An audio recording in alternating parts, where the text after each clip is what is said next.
Bismillahirrahmanirrahim. Assalamualaikum warahmatullahi wabarakatuh.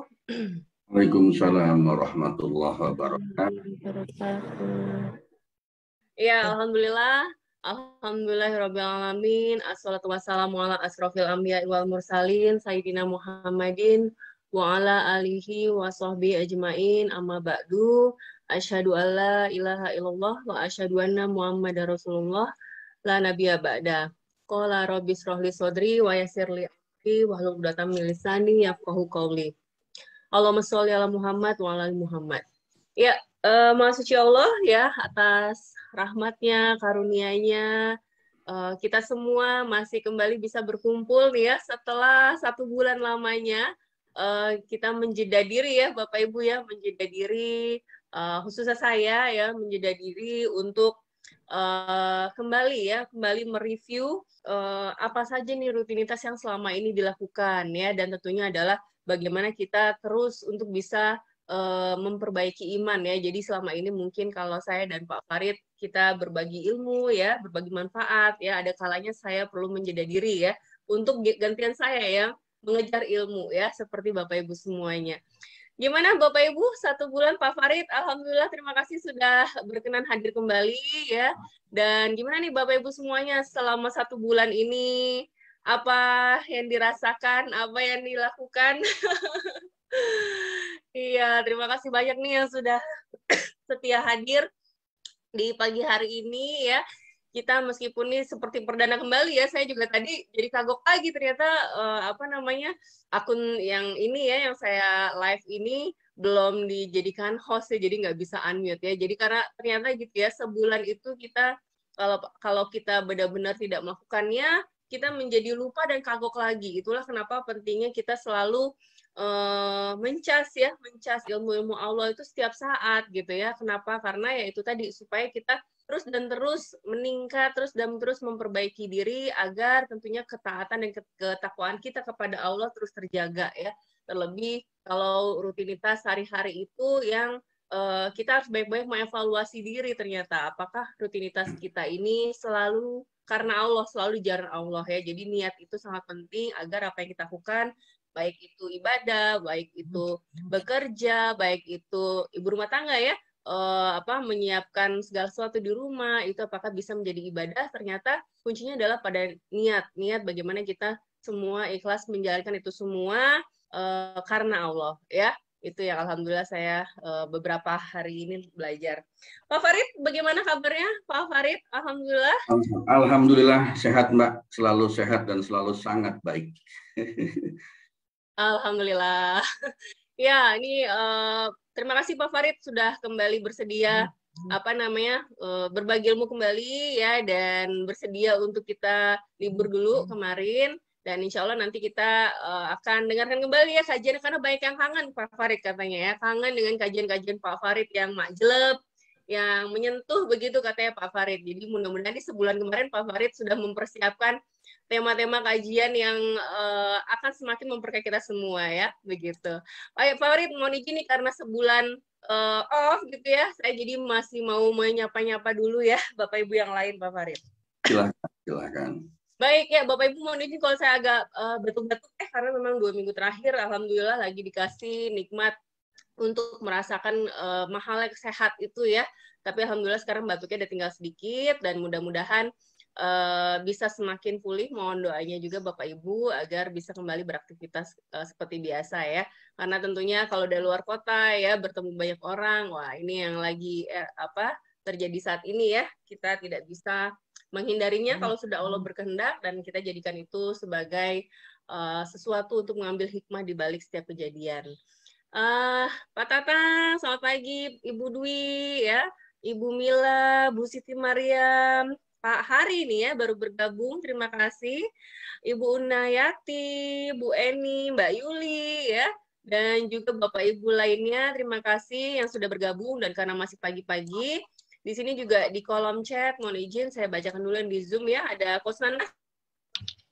Ya, dan suara jelas sekarang ya, alhamdulillah. Mas Ian, Bu Ai, Bu Heni, Mbak Yuli ya, Ibu Mila, alhamdulillah, Bu Winarni, Pak Hari selamat bergabung, Bu Sri Hartati, Bu Leli ya, Bu Sumiati Laili, Bu Siti Kofinatun, alhamdulillah, Bu Eni dari Bandung, Bu Nayati Jakarta, Pak Deden, alhamdulillah, Bu Siti Mariam, Ibu Romlah ya, Masya Allah ternyata sudah banyak ya di kolom chat, Ibu Siti Muntia, Pak Arif, Ibu Wasni, alhamdulillah, Ibu Ika Fenti, ya Pak Farid tentu saja, Ibu Dewi Sulistiawati juga selamat bergabung, Bu. Kemudian Pak Paridi juga bergabung, alhamdulillah, Pak Pira ya. Baik, alhamdulillah, dan nanti untuk yang di Facebook, teman-teman di Facebook, terima kasih juga sudah bergabung, sudah ada 37 orang.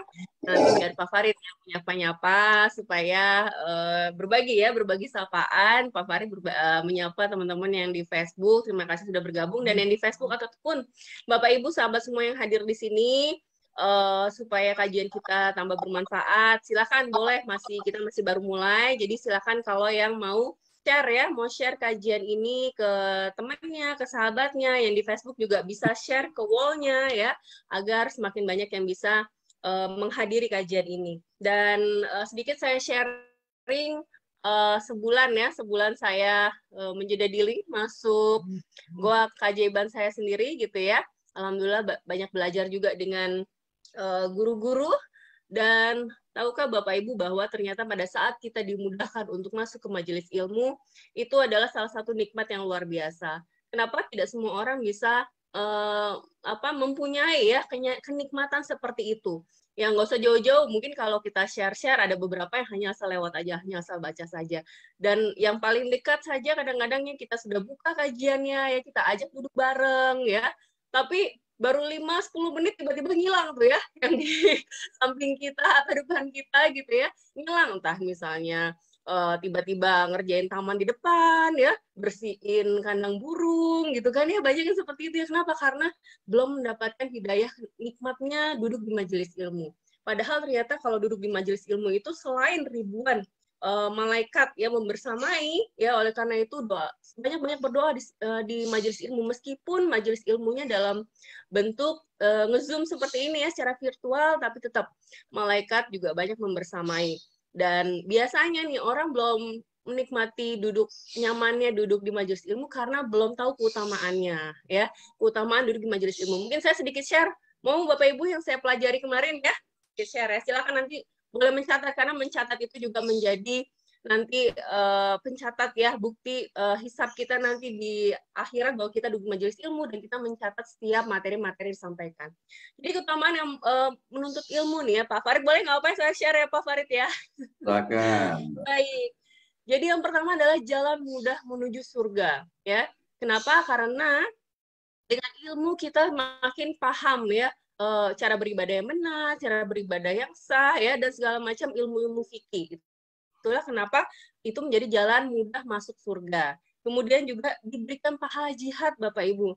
Ternyata kalau kita duduk di majelis ilmu, meskipun ya kemarin misalnya pada saat ngumpul di masjid gitu ya, ada biasanya nih, mohon izin ya, kalau yang sudah ibu-ibu yang sudah lanjut pasti bawaannya ngantuk ya ibu-ibu ya, itu pun saja sudah dijadikan mendapatkan pahala, apalagi yang kita benar-benar duduk fokus ya, mencatat gitu ya, bahkan nanti mempraktekkan dan mengamalkannya, itu akan menjadi pahala jihad yang luar biasa. Nah, itulah kenapa orang berlomba-lomba, mungkin kebanyakan ibu-ibu udah karena waktu luang ya, berlomba-lomba untuk masuk majelis ilmu, tapi ternyata kita juga perlu meluruskan niatnya. Niatnya kita benar-benar duduk di majelis ilmu adalah untuk menyerap ilmu.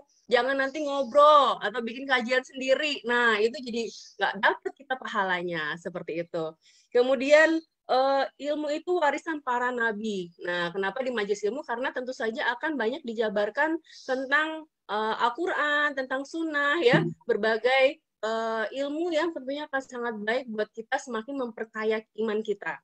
Kemudian yang keempat, amal jariah yang tidak putus. Ya, kenapa amal jariah yang tidak putus? Jadi pada saat, misalnya saat ini ya, Pak Farid sharing tentang hal-hal yang disampaikan, ya, itu akan menjadi amal jariah Pak Farid. Dan pada saat misalnya kita semua di sini ya, mendengarkan, menyimak, mencatat, lalu kita membagikannya kepada orang lain, itu pada saat orang lain mendengarkan kita juga dapat amal jariah, dan Pak Farid pun juga dapat amal jariah. Jadi kebayang ya, kalau dari satu orang guru kita dengarkan, lalu kita berbagi pesan ya, berbagi ilmu ya, kita juga dapat amal jariah, dan kita juga menambah amal jariah guru-guru kita. Seperti itu. Oleh karena itu kenapa mempraktekkan itu penting. Saya sharing di sini adalah selain untuk berbagi amal jariah dengan Bapak Ibu semua, juga untuk semakin kuat nih pemahaman kita. Karena pada saat kita belajar, kalau kita hanya mendengarkan, itu sebenarnya hanya 10% penyerapan. Tapi pada saat kita berbagi kembali, mengajarkan pada orang lain, itu menjadi 90% penyerapannya. Nah, itulah kenapa silakan Bapak Ibu semua di sini apa yang didapatkan dari materi-materi di sini, ataupun di mana saja, gitu ya. Nah, itu boleh dibagikan baik secara langsung ya, ataupun ya menggunakan sosial media ya, mudah-mudahan menjadikan amal jariah kita bersama. Kemudian yang kelima, Majelis Ilmu Laksana Taman Surga ya, Taman Surga. Kenapa? Karena tentunya di situ tadi ya banyak malaikat yang bersamai dan energinya pasti yang berkumpul adalah energi-energi yang positif ya, semuanya berusaha untuk mendekatkan diri ke Allah. Jadi energinya akan menjadi sangat yang luar biasa. Kemudian yang keenam, tanda Allah memberikan kebaikan. Nah ini ya, tanda Allah, ciri-ciri orang yang mendapat kebaikan dari Allah apa sih? Tandanya adalah nyaman duduk di majelis ilmu, haus akan ilmu agama. Karena ternyata kebanyakan orang mengejarnya banyak ilmu-ilmu yang duniawi ya, Bapak Ibu ya. Itu yang kemarin saya terketuk ya pada saat kita kajian di 74 nih Pak Farid tentang ikhtiar iman ya. Itu kebanyakan di usia saya misalnya ya, atau terutama yang karir misalnya, kita banyak mengejar sertifikasi duniawi. Tapi kalau dibandingkan seluruh hidup kita, sepanjang coba silakan Bapak Ibu menghitung ya, umur kita, sudah berapa tahun sih kita benar-benar mengejar ilmu Allah ya, mendedikasikan waktunya. Berapa banyak? Pasti perbandingannya lebih banyak kita mengejar ilmu duniawi ya. Padahal ternyata yang lebih penting di sisi Allah adalah pada saat kita mengejar ilmu Allah. Makanya itu kenapa menjadi pahala jihad pada saat kita senantiasa mengejar ilmu Allah. Kemudian yang ke berapa nih? 7. Allah mengangkat derajat orang yang beriman dan berilmu. Ya, ini juga yang sudah pernah saya sharing ya di quote-quote di Facebook segala macam, karena itu ada hadisnya. Jadi pada saat kita mengejar berilmu untuk menjadi lebih beriman, bertakwa, nah ini akan Allah akan mengangkat derajat orang-orang yang beriman dan berilmu. Kemudian tentunya saja yang terakhir yang ke-8 adalah hidup menjadi mudah dan amal diterima ya. Dan ini ternyata menjadi kewajiban seorang muslim untuk selalu senantiasa meningkatkan iman kita dengan cara apa? Dengan cara mengejar ilmu. Karena ternyata kemarin saya belajar fikih ibadah saja, hal sepele Bapak Ibu ya. Ibu-ibu nih mumpung sedikit saya share ya. Kita sholat nih kebanyakan, coba cek ya, kalau Bu Unewati bagus tuh ya. Jadi sudah didagu ya, sudah didagu. Kita sholat tuh hanya boleh wajah kan auratnya ya sama telapak tangan ya, sudah didagu. Tapi banyak mungkin ada beberapa, coba cek, ada yang lewer-lewer ya, wajahnya sampai ke sini nggak nih, ke leher gitu ya, ada ininya. Itu ternyata nggak boleh ya, bunda-bunda. Nah inilah pentingnya kita selalu mengejar ilmu. Banyak sih di YouTube ya, silakan, nggak harus benar-benar berguru ya atau belajar langsung, tapi di YouTube silakan perbanyak ilmu-ilmu khususnya tentang sholat. Kenapa? Karena sholat itu akan menjadi hal yang bisa pertama kali pada saat nanti kita di hari akhir nanti ya. Itu saja sedikit sharing, jadi 8 hal ya Bapak Ibu, mudah-mudahan bermanfaat dan mudah-mudahan semakin menambah semangat kita, tekad kita ya, mendorong untuk kita terus haus ya untuk mengejar ilmu Allah. Begitu Pak Farid ya, mohon izin jadi lewat sekian belas menit. Okay. Mudah-mudahan jadi teman-teman di sini juga semakin semangat untuk kita hadir di majelis ilmu ini ya Pak Farid, dan juga tentunya majelis ilmu yang lain. Oke, nah seperti biasa yang baru bergabung ya, salam kenal, saya dengan Anggi Pradita dari Pradita Channel, dan di sini ada Pak Farid Auladi, maaf, ada Pak Farid Auladi selaku speaker kita yang senantiasa sharing nih, berbagi ilmu ya dengan cara yang simple ya, yang lugas gitu ya, yang membuat kita terketuk dan sadar. Padahal kebanyakan adalah dari hal-hal yang sehari-hari kita lakukan. Nah, mudah-mudahan dengan majelis ilmu ini di Spiritual Journey ya, setiap Sabtu pagi kita bisa senantiasa terus mencas ilmu kita, meningkatkan iman kita ya, dan ketakwaan kita kepada Allah, dan tentu saja kita menjadi kita bisa mencapai tujuan hidup kita. Apa tujuan hidup kita? Yaitu masuk surga ya, tentu saja, dan bisa melihat wajah Allah. Itulah tujuan hidup kita di dunia sebenarnya. Makanya kenapa judulnya hati-hati di jalan. Karena perjalanan hidup itu di dunia itu ya hanya perjalanan, kita ini perantau ya. Dan Pak Farid akan menjelaskan lebih detail. Tapi di awal 30 menit sekitar nanti sampai jam 6.30-an Pak Farid akan menjawab dulu nih pertanyaan-pertanyaan sudah masuk dari Bapak Ibu di sebulan yang lalu ya, di kajian ke-74. Maka tidak berlama-lama, saya persilakan Pak Farid untuk memulai nih Pak Farid sesi pertama. Silakan Pak Farid. Baik, terima kasih Mbak Anggi, Bapak dan Ibu. Assalamualaikum warahmatullahi wabarakatuh. Waalaikumsalam warahmatullahi wabarakatuh. A'udzubillah, bismillahirrahmanirrahim, alhamdulillah, assalatu wassalamu ala rasulillah, sayyidina Muhammadin, wa ala alihi wa sahbihi wa mawala, la hawla wa la quwata illa billah, asyhadu an la ilaha illallah wahdahu la syarikalah, wa asyhadu anna Muhammadan abduhu wa rasuluhu la nabiyya ba'dah, Allahumma shalli ala Muhammad wa ala ali Muhammad, amma ba'du. Qala rabbi shrah li sadri wa yassir li amri wahlul 'uqdatam min lisani yafqahu qawli. Qala Allah Ta'ala fil Qur'anil Karim, a'udzu billahi minasyaitonir rajim, ya ayyuhalladzina amanu ittaqullaha haqqa tuqatih wa la tamutunna illa wa antum muslimun.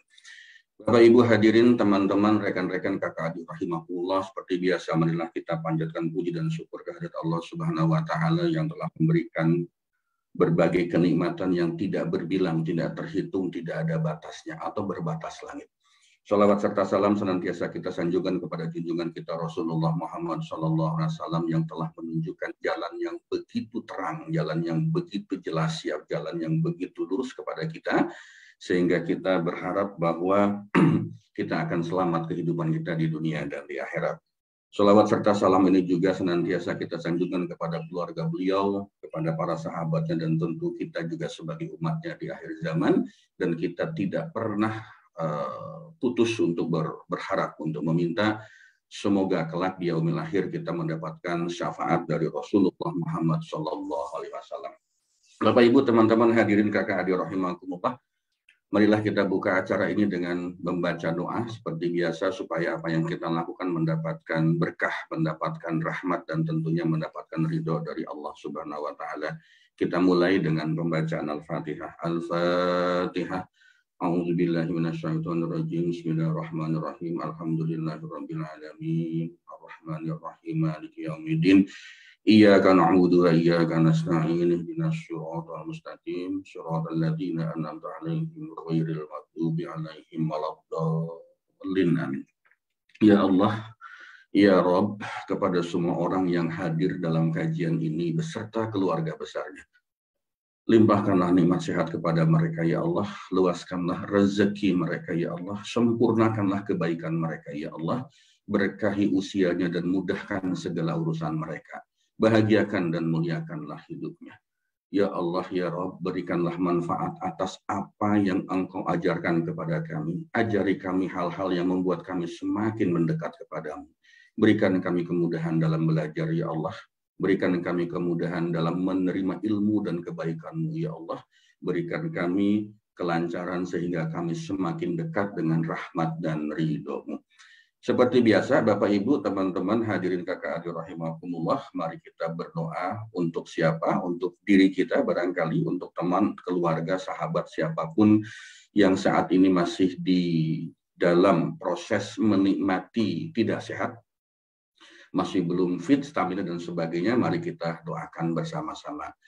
Ya Allah, ya Tuhanku, Engkaulah Tuhan manusia, hilangkanlah penyakit mereka ya Allah, berikanlah kesembuhan karena Engkau adalah Maha Penyembuh. Tiada yang dapat menyembuhkan penyakit kecuali Engkau dengan kesembuhan yang tidak meninggalkan penyakit lain. Ya Allah, jadikanlah kesabaran serta sholat sebagai obat untuk penyembuhannya. Al-Fatihah. A'udzubillahi minasyaitonirrajim. Bismillahirrahmanirrahim. Alhamdulillahirabbil alamin. Arrahmanirrahim. Maliki yaumiddin. Iyyaka na'budu wa iyyaka nasta'in. Ihdinas siratal mustaqim. Shiratal ladzina an'amta 'alaihim ghairil maghdubi 'alaihim waladdallin. Baik Bapak dan Ibu, teman-teman hadirin kakak adik rahimakumullah, 1 bulan penuh ya kita off pada saat itu karena memang ada beberapa kegiatan yang tidak bisa digantikan pada saat itu, baik Mbak Anggi maupun saya juga ada beberapa hal yang mesti dilakukan secara offline dan itu hampir tiap hari terjadinya sehingga tidak memungkinkan untuk kita melakukan kajian. Seperti biasa, mohon maaf tidak bisa menyapa terlalu banyak ini ya, karena memang waktunya juga sudah tidak banyak juga. Jadi saya akan langsung saja menjawab beberapa pertanyaan yang muncul, termasuk juga testimoni-testimoni yang muncul pada saat itu di tanggal 22 Januari 2022 dan sebelumnya ya. Yang pertama dari Ibu Riana Maulana, faktor keberhasilan apakah terkait dengan perisai kah Pak? Jadi keberhasilan kita apakah terkait dengan perisai? Bagi teman-teman yang baru join, baru bergabung atau baru mendengar kata-kata perisai, di dalam ilmu magnet rezeki yang disebut dengan perisai itu adalah sesuatu yang menghalangi datangnya rezeki kepada diri kita. Nah, perisai itu apa? Perisai itu adalah dosa, singkatnya demikian ya. Jadi apakah faktor keberhasilan di dalam hidup kita itu terkait dengan perisai? Sangat betul, sangat betul, sangat betul. Karena apa? Rezeki itu lancar atau tidaknya tergantung kepada seberapa tebal, seberapa besar dosa kita atau perisainya.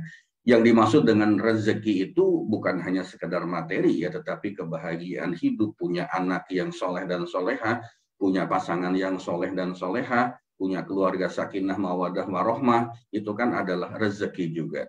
Dengan kata lain, itu bisa dikatakan sebagai keberhasilan kita di dalam hidup. Keberhasilan kita berkeluarga, keberhasilan kita memiliki anak, keberhasilan kita mendidik anak, keberhasilan kita dari sisi karir misalnya. Itu semua adalah rezeki. Dan rezeki itu dalam konteks ilmu magnet rezeki tergantung besar tidaknya, tergantung daripada besar tidaknya atau tebal tidaknya perisai kita atau dosa kita. Jadi bagaimana yang perlu kita lakukan? Ya lakukan taubatan nasuha setiap saat, lalu yakin dengan ketentuan Allah.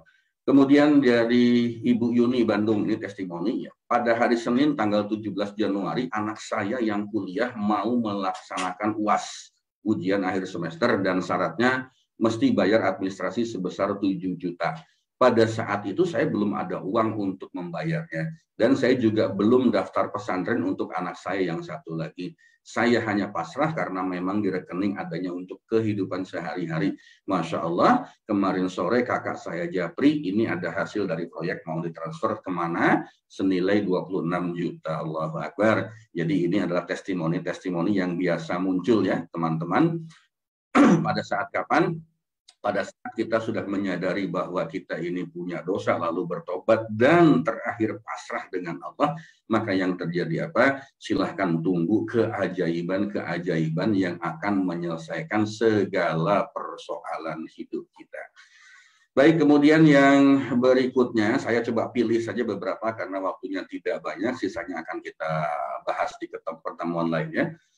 Dari Pak Regi ya, jika ikhtiar duniawi kita anggap selalu dikabulkan oleh Allah, apakah ini tandanya Allah meridhoi kita? Atau bisa jadi ini sebagai satu ujian untuk kita, sebagai bentuk istidraj. Bagaimana membedakan hasil dari ikhtiar kita ini, apakah ridho Allah atau ujian dari Allah? Apakah ini merupakan rahmat Allah, ridho Allah, atau ini merupakan istidraj dari Allah? Memang Bapak Ibu teman-teman hadirin kakak adik rahimahumullah, bisa ada dua kemungkinan pada saat Allah memberikan kelimpahan materi kepada kita ya, kelimpahan materi, kenikmatan duniawi.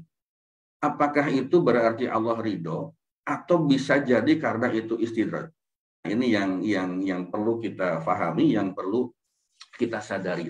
Lalu bagaimana cara membedakannya? Apakah itu ridho dari Allah? Apakah itu merupakan istidraj? Sederhana saja. Apakah keberhasilan kita itu, kelimpahan materi kita itu membawa kita semakin dekat dengan Allah atau tidak? Apakah keberhasilan kita itu, kelimpahan materi kita itu membuat hati kita merasa lebih tenang, lebih bahagia atau tidak? Sederhana, dua itu saja ya. Kita punya materi berlimpah, kita merasakan nikmat hidup yang luar biasa. Apakah semua itu membawa kita semakin dekat dengan Allah, meningkatkan ibadah kita dengan Allah? Apakah lalu kemudian kita merasa lebih tenang, lebih bahagia, yang benar-benar kebahagiaan yang hakiki? Jika jawabannya iya, insya Allah itu bukan istidraj. Ya, insya Allah itu bukan istidraj. Tetapi kalau misalnya materi kita berlimpah, keberhasilan hidup kita itu luar biasa, tetapi kita semakin tidak dekat dengan Allah, semakin menjauh dari Allah. Atau hati kita merasa tidak tenang. Yang muncul justru perasaan mengeluh, perasaan tidak cukup, perasaan yang rasa-rasanya hidup kita ini kok hampa, tidak bermakna. Barangkali itu adalah bagian dari istidraj. Nah, ibu-ibu, bapak-bapak, dan ibu, teman-teman hadirin kakak adik rahimahumullah, ayo kita tetap berharap supaya apa yang kita lakukan, supaya apa yang kita peroleh itu betul-betul menjadi sesuatu yang memberikan manfaatnya kepada kita. Kemudian berikutnya dari Ibu Irawati, saya ada teman kepingin dagang laris manis, selalu sowan ke rumah Pak Ustadz. Lalu di sana nanti disuruh beli kambing, kalau darahnya kotor katanya rezekinya tidak mudah, mohon dijelaskan Pak. Bapak Ibu teman-teman hadirin kakak adik rahimakumullah, hati-hati ya. Hati-hati, ikhtiar yang seperti ini betul-betul harus kita hindari. Jangan sampai ikhtiar kita itu lalu menjadi sarana syirik berkembang, musyrik berkembang ya. Kenapa sih kalau kita ingin mendapatkan keberhasilan, kesuksesan tidak meminta langsung kepada Allah? Meminta langsung kepada Allah dengan cara apa? Dengan cara kita sendiri. Karena Allah itu tidak pernah membatasi cara kita. Mau pakai bahasa Arab, mau pakai bahasa Sunda, mau pakai bahasa Batak, bahasa Jawa, mau pakai bahasa Inggris, bahasa Perancis, bahasa apapun Allah pasti paham. Kita mintakan saja. Lalu apa yang mesti kita lakukan? Sedekah yang banyak untuk yatim piatu, untuk duafa. Masya Allah, luar biasa ya. Kalau kita berbicara tentang sedekah itu adalah salah satu pintu rezeki yang sangat-sangat besar. Ya, sangat-sangat besar. Silahkan dicek kembali kajian-kajian sebelumnya. Bagaimana cara Allah memberikan rezeki kepada kita itu dengan 8 pintu, 8 arah mata angin rezeki. Silahkan lakukan mana yang kita mampu. Ambil 1, ambil 2, ambil 3. Jika mampu 8-8-nya kita lakukan. Ya. Dan ini adalah salah satu cara bagaimana kita mencoba untuk betul-betul kita hanya berharap kepada Allah. Betul-betul kita hanya meminta kepada Allah. Kajian berikutnya kita akan lihat. Bagaimana kalau kita berharap dengan manusia, siap-siap saja kecewa, siap-siap saja tidak bahagia ya. Kenapa? Ada satu ungkapan, ketika kita berharap kepada manusia, maka sesungguhnya engkau sudah merencanakan kecewamu. Wah, gitu saja. Baik Bapak Ibu, teman-teman hadirin kakak adik rahimakumullah, sementara itu dulu Mbak Anggi karena waktu yang tidak terlalu banyak. Dan kita akan masuk pada sesi untuk kajiannya seperti biasa ya. Dan seperti biasa juga Mbak Anggi, mohon waktu 30 detik ya untuk break sebentar. Silakan Mbak Anggi. Baik, ya terima kasih Pak Farid atas penjabaran ya dari pertanyaan-pertanyaan yang sudah masuk dan juga testimoni. Terima kasih Bapak Ibu. Jadi di setiap kajian kita kita tidak ada sesi tanya jawab langsung ya. Jadi silakan pada saat nanti materi disampaikan oleh Pak Farid, ini Bapak Ibu bisa menuliskan di kolom chat Zoom ataupun di Facebook ya terkait dengan pertanyaan yang disampaikan ataupun testimoninya ya. Silahkan untuk bisa semakin menyemangati ya kita semua dari sini untuk senantiasa masuk majelis ilmu. Dan alhamdulillah mudah-mudahan tadi yang disampaikan oleh Pak Farid semakin menambah wawasan kita ya, pengetahuan kita untuk kita semua tentunya.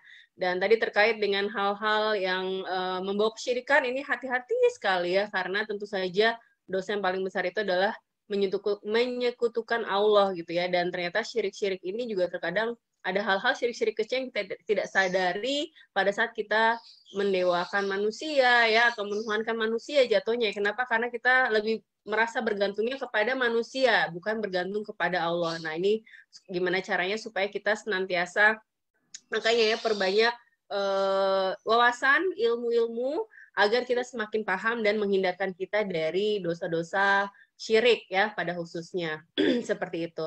Baik, dan kita akan masuk ke topik pada kajian ke-75 ya dari Spiritual Journey ini, yaitu hati-hati di jalan. Ya, seperti biasa Pak Farid, kalau tema-temanya tuh simpel-simpel ya, unik-unik, bikin penasaran ya Bapak Ibu ya, penasaran terkait dengan apa nih akan dibahas oleh Pak Farid.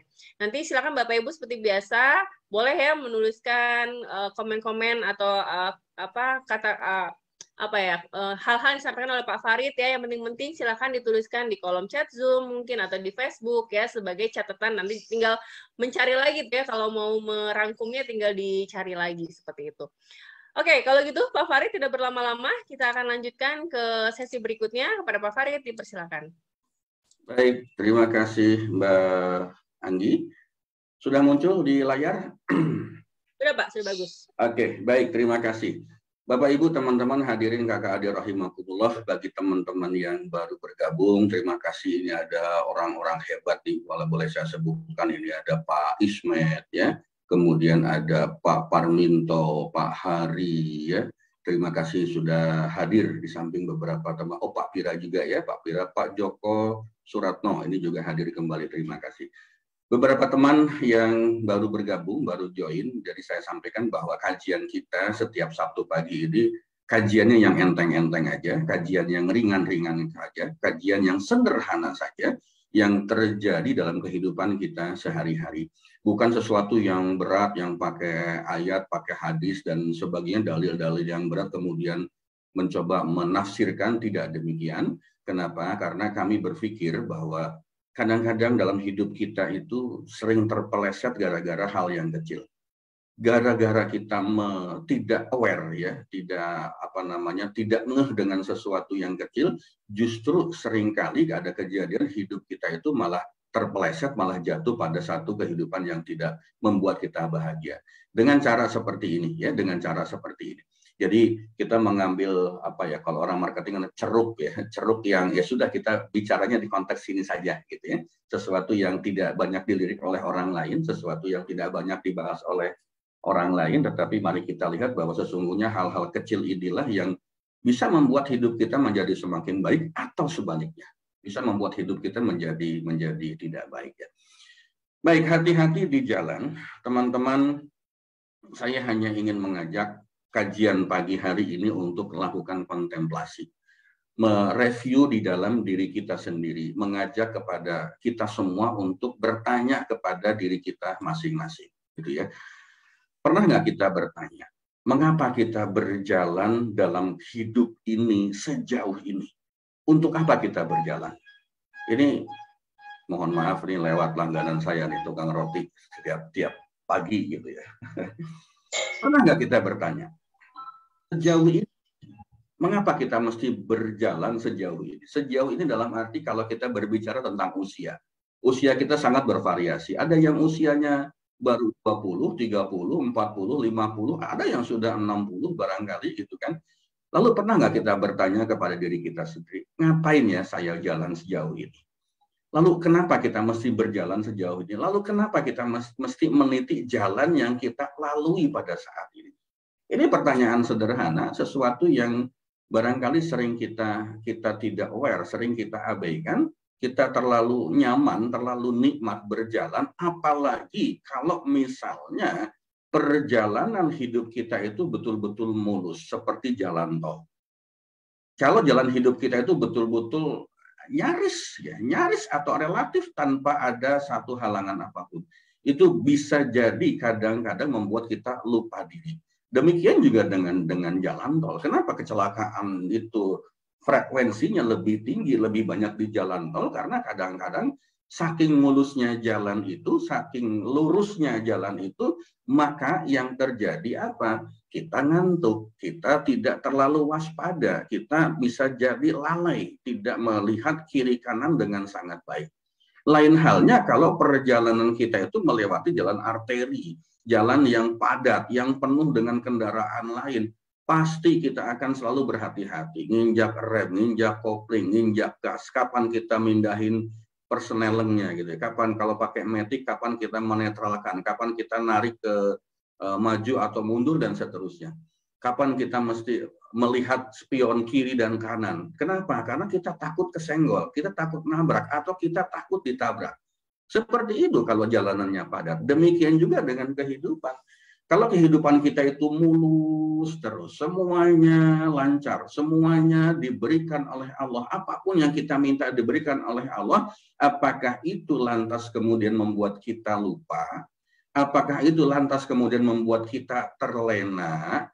Apakah itu lantas membuat kita ini jadi terjebak dalam rutinitas? Bisa jadi seperti itu. Dan gara-gara kenikmatan yang berlebihan seperti itu, tidak banyak di antara kita yang tetap bersyukur untuk kehidupan kita kepada Allah Subhanahu wa Ta'ala. Lain halnya kalau perjalanan hidup kita, jalan kita itu padat. Jalan kita itu penuh dengan lubang, mesti belok kanan, belok kiri, mesti ngerem sedikit supaya ketika kita melewati lubang itu tidak mengganggu kenyamanan mobil kita dan sebagainya. Demikian juga hidup. Ketika kita banyak persoalan di dalam hidup kita, justru disitulah kita sering berhati-hati. Disitulah kita sering untuk mencoba melakukan introspeksi diri. Disitulah kita sering untuk mencoba lebih dekat lagi dengan Allah. Jadi apa? Kenapa kita mesti berjalan sejauh ini? Lalu apa yang ingin kita dapatkan dalam perjalanan hidup kita ini? Begitu ya. Nah, kenapa saya bertanya? Kenapa saya bertanya? Karena apa? Hidup kita, di dalam hidup ini, kalau saya mengatakan, kalau boleh saya mengatakan bahwa manusia yang paling aneh itu adalah kita. Manusia yang paling aneh itu adalah manusia. Makhluk yang paling aneh itu adalah manusia. Makhluk Allah yang paling tidak mudah untuk dipahami maunya itu adalah manusia. Kenapa? Pada saat kita menjadi seorang karyawan, seorang pekerja, kita itu punya keinginan menjadi seorang pengusaha. Betul kan? Apalagi kalau dalam pekerjaan itu misalnya tekanannya begitu besar, tekanannya begitu tinggi, suasana kerja organisasi kantornya tidak nyaman. Kapan nih enak kalau jadi pengusaha. Nah, tetapi apa yang terjadi teman-teman sekalian? Ketika kita menjadi pengusaha, kita malah merasa nggak nyaman juga. Nggak nyaman dengan apa? Dengan segala urusan bisnisnya. Ternyata nggak enak ya jadi pengusaha. Kenapa? Dulu gua kerja aja. Tiap bulan terima gaji yang jumlahnya sudah pasti, sudah tetap gitu kan. Tinggal berharap mungkin setahun sekali ada kenaikan, tahun sekali ada promosi, barangkali seperti itu.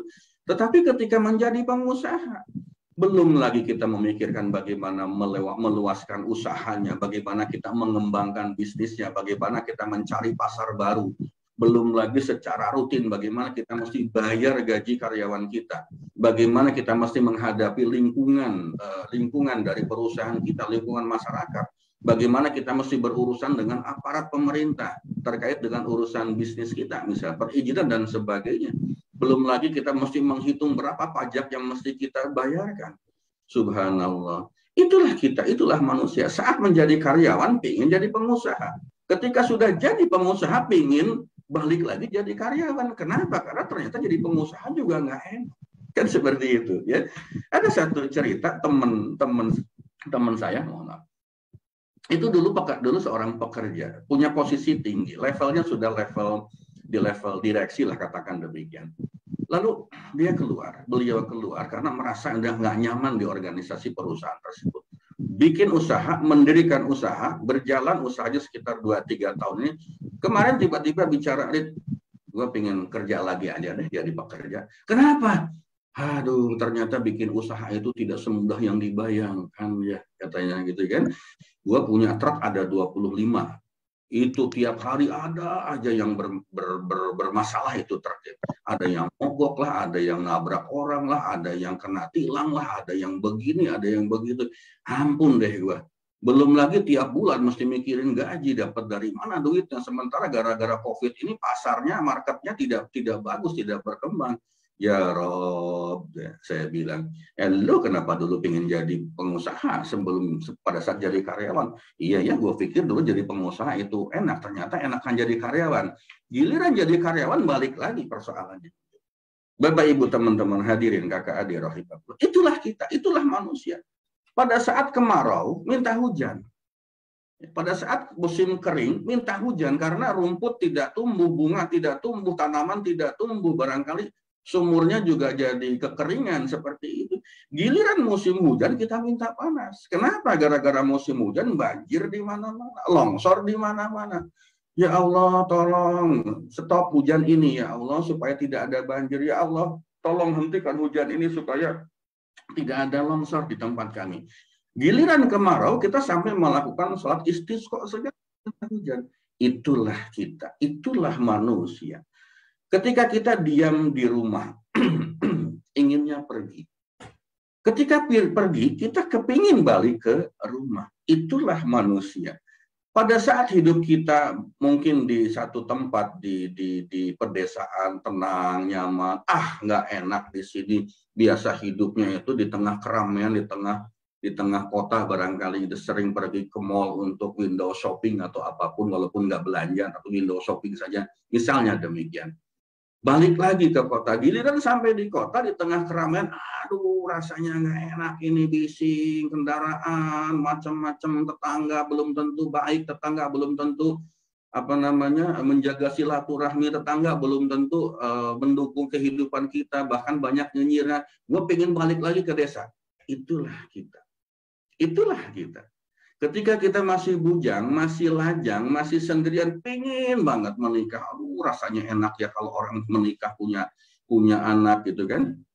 Punya istri, punya suami, punya pasangan, punya rumah tangga yang baik, sakinah, mawadah, warohmah. Kepingin gimana pun caranya, apalagi usia sudah begitu panjang barangkali gitu. Kita berusaha untuk mencari, mengeluh sana, mengeluh sini gitu kan. Giliran sudah menikah, aduh ya Allah, ternyata nggak enak, pasangan kita itu ternyata tidak bisa memahami saya. Pasangan kita itu ternyata egois, pasangan kita itu ternyata dulu kelihatannya baik pada saat kita baru berkenalan, sekarang kebuka semua boroknya, kebuka semua aslinya ya Allah. Nggak punya anak, belum punya anak, kepingin punya anak. Giliran sudah punya anak, apa yang terjadi? Mengeluh, ternyata anaknya tidak bisa diatur, ternyata anaknya ngabisin duit saja, ternyata anaknya ini tidak sempurna dan sebagainya. Itulah kita. Itulah kita, itulah manusia, ya. Itulah yang terjadi dalam kehidupan kita. Lalu kita bertanya, lu maunya apa sih? Ini pakai bahasa ini yang Mbak Agi, nggak apa-apa ya, pakai bahasa yang lebih mudah dicerna. Lu maunya apa sih? Gitu. Emang gue kasih begini lu kagak terima, gue kasih begitu lu kagak terima, emang maunya apa gitu? Emang maunya apa? Inilah pertanyaan yang mestinya harus menjadi perhatian kita, mencari jawabannya dalam kehidupan kita sehari-hari. Bapak, Ibu, teman-teman, hadirin kakak adik rahimakumullah. Ternyata sesuatu itu tampak indah jika belum kita miliki. Segala sesuatu itu tampak indah. Segala sesuatu itu tampak bagus. Segala sesuatu tampak cantik kalau itu belum kita miliki. Pada saat kita sudah memiliki apa yang kita lihat baik, apa yang kita lihat cantik, apa yang kita lihat bagus, maka pada saat itu juga kita bisa berubah cara berpikir kita. Bisa berubah cara pandang kita terhadap sesuatu itu. Itulah kehidupan kita. Itulah manusia. Makanya kan ada satu pepatah atau peribahasa. Rumput tetangga lebih hijau daripada rumput kita sendiri.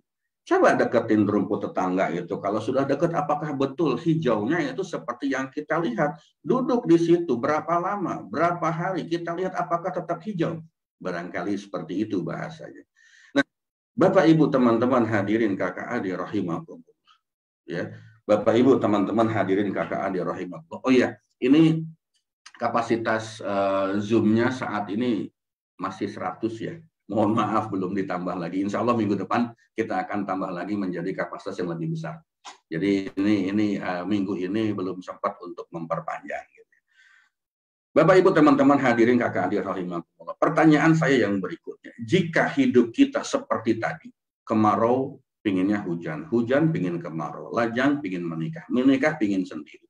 Punya anak, belum punya anak pingin punya anak, sudah punya anak ternyata nggak enak punya anak. Ya. Berarti hidup kita itu tidak bahagia. Berarti hidup kita itu tidak nyaman. Berarti hidup kita itu belum merasakan satu kenikmatan yang hakiki yang seperti itu. Gitu. Kapankah kebahagiaan itu akan bisa kita dapatkan kalau cara pandang kita kepada kehidupan adalah selalu memikirkan apa yang belum kita miliki, tetapi mengabaikan apa yang sudah ada di dalam diri kita. Kapan kita mau bahagia? Kapan kita mau nyaman? Kapan kita mau menikmati hidup ini kalau kita selalu memikirkan sesuatu yang belum kita miliki? Dengan begitu kuat, dengan sangat kuat, ingin mencapai sesuatu itu dengan luar biasa sampai mengorbankan perasaan, dan di sisi yang lain kita mengabaikan apa yang sudah kita miliki. Kapan kita mau bahagia? Kapan kita mau nikmat? Kapan kita mau nyaman hidup di dalam kehidupan di dunia ini? Kenapa? Karena kita selalu melihat, oh rasanya dia kok enak ya, kok saya enggak ya? Oh tampaknya dia bahagia, kok saya enggak ya? Padahal kalau kita ingin melihat betapa banyaknya Allah memberikan berbagai macam kenikmatan ke dalam diri kita, ke dalam kehidupan kita. Nanti kita bahas di bagian dari akhir seperti ini. Nah, Bapak Ibu, teman-teman hadirin, kakak adik rahimakumullah, apa efek dari kita tidak merasa bahagia di dalam hidup kita? Kenapa kita tidak bahagia? Karena kita selalu memikirkan apa yang belum kita miliki. Karena kita selalu memikirkan sesuatu yang masih belum ada di tangan kita, dan di sisi yang lain kita mengabaikan apa yang sudah ada di dalam diri kita. Efeknya apa? Efeknya hidup kita itu akan penuh dengan keluh kesah, berkeluh kesah. Kenapa kok saya tidak seperti mereka ya? Kenapa kok hidup saya kok seperti ini ya? Kenapa kok mereka itu sepertinya gampang banget, mudah banget untuk mendapatkan materi, gampang banget untuk menapaki karir misalnya. Kok tampaknya mereka itu seperti diberikan berbagai macam kemudahan oleh siapa, oleh siapapun untuk mengembangkan bisnisnya begitu cepat. Sehingga apa? Yang baru berdiri bisnisnya tahun lalu sekarang sudah masuk ke dalam golongan mungkin first level of conglomerate, katakanlah seperti itu. Kenapa mereka bisa kaya raya? Kok saya tidak seperti ini? Lalu itulah keluh kesah yang muncul di dalam kehidupan kita. Rasanya enak ya kalau seperti mereka. Kenapa ya mereka bisa kok saya tidak? Ini dalam arti bukan menantang kita secara positif, bukan berarti menantang kita untuk lebih baik dari mereka dari sisi positif, tidak, tetapi isinya keluh kesah. Setelah berkeluh kesah, yang muncul berikutnya apa? Biasanya yang terjadi muncul suuzon, muncul prasangka yang tidak baik. Oh, pantas aja dia mah bisa dipromosikan cepat, dia itu pinter menjilat misalnya. Oh, pantas aja dia itu bikin perusahaan langsung sukses, langsung kaya karena dia pemakai ke Gunung Kawi, Gunung Kemukus misalnya, seperti itu. Oh, jadi kaya raya dia itu ternyata miara tuyul. Seperti itu. Ujung-ujungnya apa? Muncul suuzon, muncul prasangka yang tidak baik. Akhirnya apa? Bisa jadi timbul fitnah juga. Kalau sudah berkeluh kesah, muncul suuzon, yang kita lakukan tahap berikutnya itu apa? Mencoba mencari-cari kesalahan orang yang kita merasa iri tersebut. Mencari-cari titik lemah dari orang yang kita merasa tidak nyaman, kenapa dia bisa, saya tidak. Dalam sisi yang tidak positif. Lalu apa? Berusaha untuk ngomong ke orang, gibah ke orang, ngomongin ini, ngomongin itu. Bapak Ibu, teman-teman hadirin kakak adik rahimakumullah. Gibah itu rasanya gurih banget. Ngomongin orang itu rasanya enak banget. Serius, swear. Kalau kita terjebak dengan gibah, ngomongin orang, jelekin orang, mencoba melihat orang dari sisi yang tidak positif, itu nikmat minta. Nyaman, enak.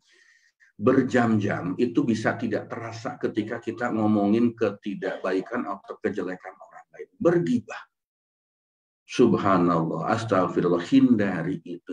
Dari mana ini bisa muncul? Dari gara-gara kita berkeluh kesah.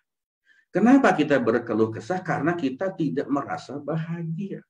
Kenapa kita tidak merasa bahagia? Karena kita merasa bahwa kita belum mendapatkan apa yang mereka punya. Kenapa bisa punya pikiran seperti itu? Karena hidup kita itu hanya fokus pada sesuatu yang belum kita miliki. Padahal kita sudah punya banyak seperti itu. Nah, inilah rentetannya yang pada akhirnya, pada ujungnya membuat hidup kita itu tidak bahagia. Ya, seperti itu kondisinya. Lalu selain tadi berkeluh kesah, kemudian kita suuzon, lalu kemudian gibah, kepada siapa kita ini melakukan keluh kesah? Kalau kita berkeluh kesah kepada teman kita sendiri, pada soulmate kita, pada teman akrab kita, pada sahabat baik kita, apakah teman kita itu bersedia mendengarkan keluh kesah kita? Yang ada mah jengkel, yang ada mah tidak nyaman. Lu hidupnya kok ngeluh melulu sih? Emang nggak ada baiknya orang itu di mata lu? Ngapain sih ngomong lu begitu terus? Misalnya demikian. Kalau kita berkeluh kesah kepada lawan kita, barangkali kepada seseorang yang tidak suka dengan kita, kita berkeluh kesah pada mereka, pada orang itu, maka itu akan jadi bumerang buat kita. Apa? Oh, aib kita dibuka kemana-mana. Oh, kita diceritain kemana-mana, oh bahwa si Farid itu orangnya memang begini-begini, hidupnya berkeluh kesah. Dia jelek-jelekin si A, si B, si C. Dia ternyata suuzon kepada A, B, C, D, dan seterusnya. Apakah itu ada manfaatnya buat kita? Kalau kita berkeluh kesah di media sosial, lebih-lebih lagi. Buka aib sendiri. Seharusnya aib itu hanya kita yang tahu, kita yang punya. Paling jauh barangkali keluarga. Paling jauh barangkali sahabat dekat. Paling jauh, maksimal. Tetapi ketika kita buka di media sosial, ribuan orang, bahkan mungkin jutaan orang, itu akan apa? Akan tahu aib kita sendiri. Nah, ketika kita membuka aib kita di depan orang banyak, di depan ratusan ribuan orang seperti itu, lalu apa yang terjadi? Bukankah ini juga sama seperti kita berbagi ketidakbaikan, berbagi kejelekan kepada orang lain. Kalau ini sampai terjadi, Masya Allah, astagfirullah, subhanallah, apa manfaatnya untuk kita? Apa manfaatnya untuk kita? Jangan berkeluh kesah kepada manusia. Pertanyaan saya adalah, ketika kita mengeluh kepada manusia, apa manfaatnya untuk kita? Ketika kita berkeluh kesah kepada sesama makhluk, apa manfaatnya untuk kita? Sekali lagi, kita berkeluh kesah kepada teman sendiri pun, belum tentu dia mau dengerin. Bisa jadi ketemu orang, ketemu teman yang selalu berpositif thinking, selalu berpikiran yang baik, berpikiran yang positif, mana mau orang-orang begitu mendengarkan keluh kesah. Karena keluh kesah itu konotasinya tidak positif. Keluh kesah itu konotasinya sesuatu yang tidak baik. Ngapain berkeluh kesah? Berkeluh kesah kepada orang yang tidak suka dengan kita, lebih-lebih lagi. Dia pasti akan punya alat, punya senjata untuk mukul kita lebih kencang lagi. Dua hal ini tidak ada manfaatnya untuk kita. Apa manfaatnya berkeluh kesah di media sosial? Kita buka aib sendiri. Semua orang tahu. Ribuan orang, jutaan orang tahu aib kita. Bangga. Senang. Bahagia. Enggak. Enggak. Banyak yang seperti itu. Justru banyak yang terjadi. Malah kita dicaci maki. Malah kita itu bahasa medsos sekarang ini benar-benar kadang-kadang saya merasa bahasanya tidak ada sopan santunnya, tidak ada etikanya, seperti itu. Bahkan bisa jadi mereka mencaci maki, ngapain bro, ngapain sis lu, ngumbar-ngumbar aib lu sendiri lu, makan lu, dasar lu, macam-macam. Seperti itu, astagfirullahaladzim. Jadi apa manfaatnya buat kita ketika kita berkeluh kesah di media sosial? Apa manfaatnya kita berkeluh kesah kepada manusia? Bapak Ibu, teman-teman hadirin kakak adik rahimakumullah, ada orang mengatakan, mengeluhlah kepada Allah, berkeluh kesahlah kepada Allah. Mohon maaf, secara pribadi saya tidak setuju dengan kata-kata mengeluh. Secara pribadi saya tidak setuju dengan kata-kata istilah berkeluh kesah. Sekalipun kita berkeluh kesah kepada Allah, sekalipun kita mengeluh kepada Allah, bagi saya pribadi, boleh tidak setuju, boleh setuju dengan apa yang saya sampaikan, bagi saya pribadi, mengeluh kepada Allah pun juga bukan sesuatu yang baik. Karena apa? Ketika kita menggunakan kata mengeluh, ketika kita menggunakan kata berkeluh kesah, maka itu konotasinya adalah sesuatu yang tidak positif. sesuatu yang tidak baik. Bahkan mengeluh kepada Allah pun menurut saya pribadi itu tidak baik.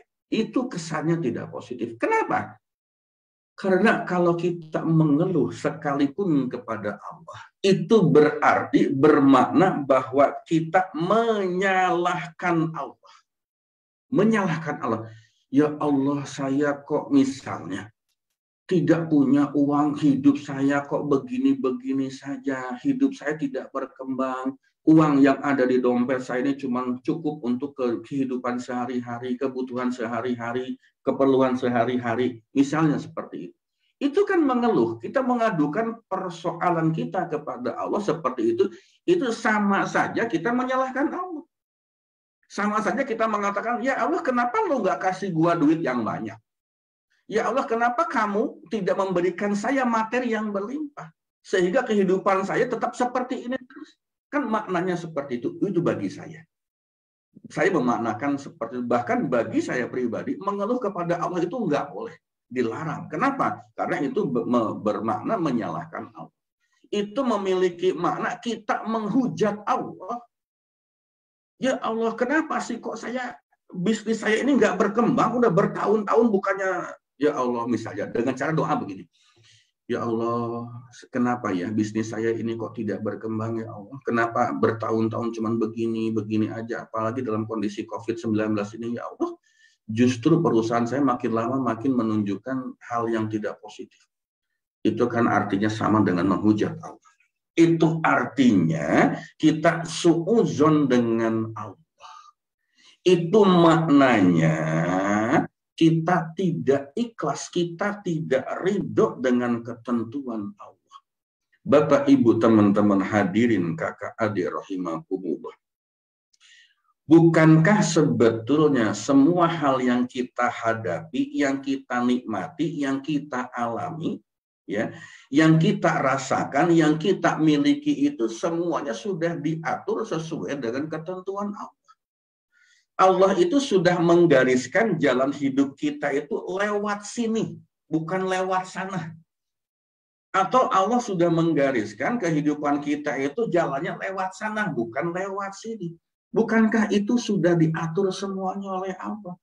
Lalu ketika kita pada saat melewati jalan yang tidak sesuai dengan maunya kita, yang tidak sesuai dengan keinginan kita, lalu kita berkeluh kesah. Pada saat kita melewati jalan yang sudah ditentukan oleh Allah dan ternyata jalan itu berlubang, jalan itu nanjak, jalan itu tidak mulus, jalan itu tidak rata, lalu kita mengeluh kepada Allah. Lalu kita menghujat Allah, ya Allah kenapa engkau lewatkan aku melalui jalan ini? Padahal itu sudah ditentukan oleh Allah, sudah digariskan oleh Allah. Berarti kita suudzon. Berarti kita apa? Mengeluh tanda tidak bersyukur. Betul. Berarti apa? Kita tidak bersyukur dengan apa yang sudah Allah berikan kepada kita. Padahal kita yakin apapun yang terjadi pada diri kita, baik atau tidak baik menurut pendapat kita, menurut pandangan kita sebagai manusia awam, itu semua adalah hal yang terbaik menurut Allah. Ingat, ada ungkapan dari Sayyidina Ali. Beliau mengatakan, ketika aku berdoa kepada Allah dan Allah mengabulkan doaku, maka aku akan berbahagia. Tetapi ketika Allah tidak mengabulkan doaku, maka aku lebih berbahagia. Kenapa lebih berbahagia? Karena ketika Allah mengabulkan doaku, itu adalah keinginanku sebagai manusia. Tetapi ketika Allah tidak mengabulkan doaku, berarti Allah punya keinginan yang lebih baik untukku daripada apa yang aku inginkan. Seperti itu cara berpikir. Ya. Seperti cara berpikir. Kenapa? Kalau kita tidak ikhlas, kalau kita tidak ridho dengan ketentuan Allah, berarti kita tidak tahu atau belum tahu apa maunya Allah. Kalau kita belum tahu apa maunya Allah, berarti kita tidak mengenal Allah secara lebih dekat lagi. Kalau kita tidak kenal dengan Allah dengan dekat, lalu kapan kita bisa bahagia? Kalau kita tidak tahu apa maunya Allah, kapan kita bisa bahagianya? Disinilah kunci kebahagiaan hidup itu. Ketika kita tahu apa maunya Allah. Ketika kita sudah Ketika kita tahu apa maunya Allah, itu bermakna bahwa kita sudah dekat dengan Allah. Seperti itu mestinya. Bapak, Ibu, teman-teman hadirin, kakak adik rahimakumullah. Sebentar ya. Lalu, sekali lagi saya ingin bertanya, apa manfaatnya berkeluh kesah untuk kita? Ya. Apa alasan kita mengeluh kepada Allah? Saya berikan satu ilustrasi yang sangat sederhana. Ilustrasi yang terjadi di dalam kehidupan kita sehari-hari, gitu ya. Sebentar ya, ini tempat saya masih. Misalnya begini, Bapak Ibu teman-teman hadirin kakak adik rahimakumullah, saat ini berada dalam kondisi yang tidak baik. Katakanlah secara materi tidak baik, jobless, tidak punya pekerjaan, tidak punya usaha, tidak punya penghasilan sama sekali di dalam kehidupan kita. Katakanlah demikian. Katakanlah demikian. Misalnya, tiba-tiba ada datang orang yang menjamin kehidupan kita secara gratis. Farid, kamu tinggal di rumahku aja, ya. Kamu tinggal di rumahku aja. Dan nggak usah khawatir, tenang aja. Makan, minum, pakaian, tempat tinggal, boleh kamu tinggal di tempat saya, boleh makan minum sepuasnya, boleh kamu ambil pakaian-pakaian yang kamu suka, gitu ya. Kemudian tinggal di tempat ini bersama dengan keluarga. Saya penuhi kebutuhan sandang, pangan, papan, macam-macam. Pertanyaan saya, ketika kita berada pada posisi tidak punya apa-apa secara materi yang paling gampang seperti itu. Ketika kita berada dalam kondisi tidak punya pekerjaan, jobless, tidak punya penghasilan tetap, lalu ada orang yang menjamin kehidupan kita. Sandang, pangan, papan kita dipenuhi oleh orang tersebut. Apa yang akan kita rasakan? Dan apa yang akan kita lakukan pada orang tersebut? Silakan Bapak Ibu. Boleh dijawab.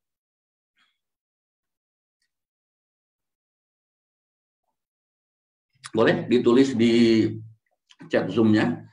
Ketika kondisi kita tidak berkecukupan, ketika kita tidak punya penghasilan, ketika jobless, tidak punya penghasilan tetap, lalu tiba-tiba ada orang yang menjamin hidup kita. Dicukupi sandang, pangan, papannya. Apa yang Bapak Ibu rasakan? Apa yang Bapak Ibu teman-teman rasakan jika ada yang seperti itu? Lalu bagaimana sikap kita terhadap orang tersebut? Ada yang mau jawab? Nggak enak, Pak. Ada yang nggak enak gitu ya, apalagi. Tapi saya bersyukur taat pada perintahnya, oke. Kita akan bersikap lebih baik lagi kepadanya. Subhanallah, sangat berterima kasih apapun yang diminta orang itu, kita akan turutin. Oh, mantap. Akan sangat berterima kasih, berusaha selalu supaya, oke, bersyukur, mantap. Bahagia dan berterima kasih. Apalagi bersyukur kepada Allah, oke, cenderung lebih bergabung terhadap orang tersebut dan kadang terlupa dengan Masya Allah, macam-macam ya, banyak sekali jawaban-jawaban dari kita. Bersyukur, mendoakannya, oke, apalagi terus silahkan. Apalagi bersyukur luar biasa karena di posisi sangatlah baik. Bapak Ibu teman-teman hadirin kakak adik rahimakumullah, terima kasih atas jawabannya. Ketika ada orang yang menjamin kehidupan kita dari sisi sandang, pangan, papan, satu, kita akan merasa bahagia, merasa enak, merasa nyaman. Lalu kita akan berterima kasih pada orang tersebut. Lalu yang terakhir, apapun akan kita lakukan kepada orang itu. Kenapa? Karena dia sudah menjamin kehidupannya, menjamin kehidupan kita. Kalau perlu nyawa saya kasih. Kalau perlu banting, misalnya ada serangan musuh, saya duluan. Ya, duluan mempertahankan harkat martabat keluarga itu atau orang itu. Kenapa? Karena selama ini saya ditolong oleh dia, kemudian saya diberikan berbagai macam kebutuhan saya dipenuhi oleh yang bersangkutan.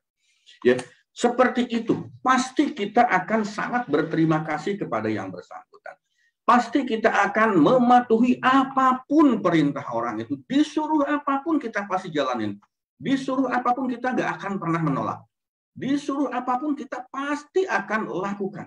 Kalau perlu dia nyuruh 2, saya kerjakan 5. Dia nyuruh 5, saya kerjakan 10.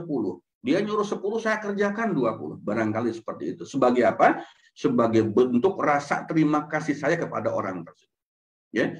Yang berikutnya kita pasti akan sangat sayang dengan orang itu. Bersyukur dan kickback. Wah, ini istilah dari Mahat Rezeki gitu ya. Bapak, Ibu, teman-teman hadirin kakak adik rahimakumullah, bukankah di dalam kehidupan kita itu sudah ada yang menjamin segala kebutuhan kita? Siapa itu? Allah.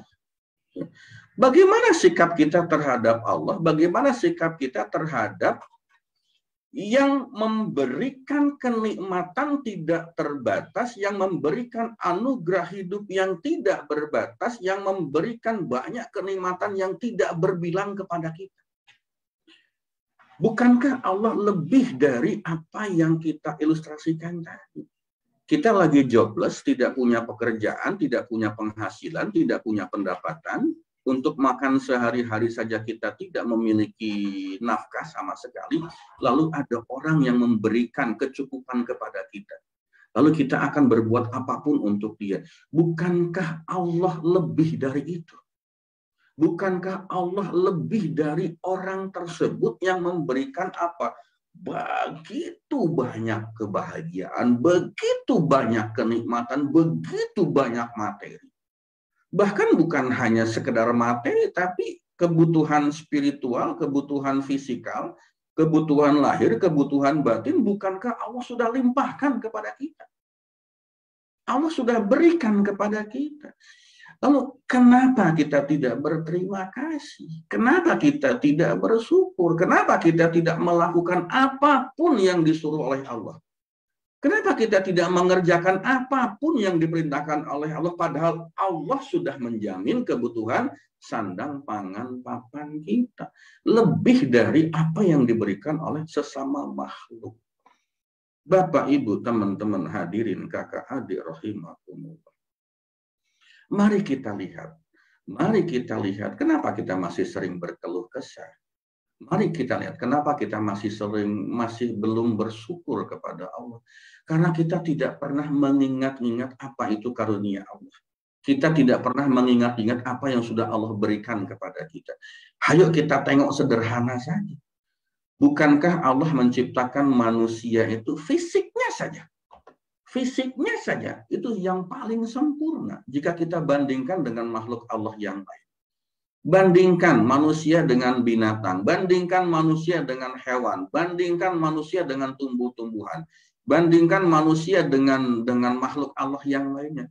Bukankah Allah sudah menciptakan kita dalam bentuk yang paling sempurna?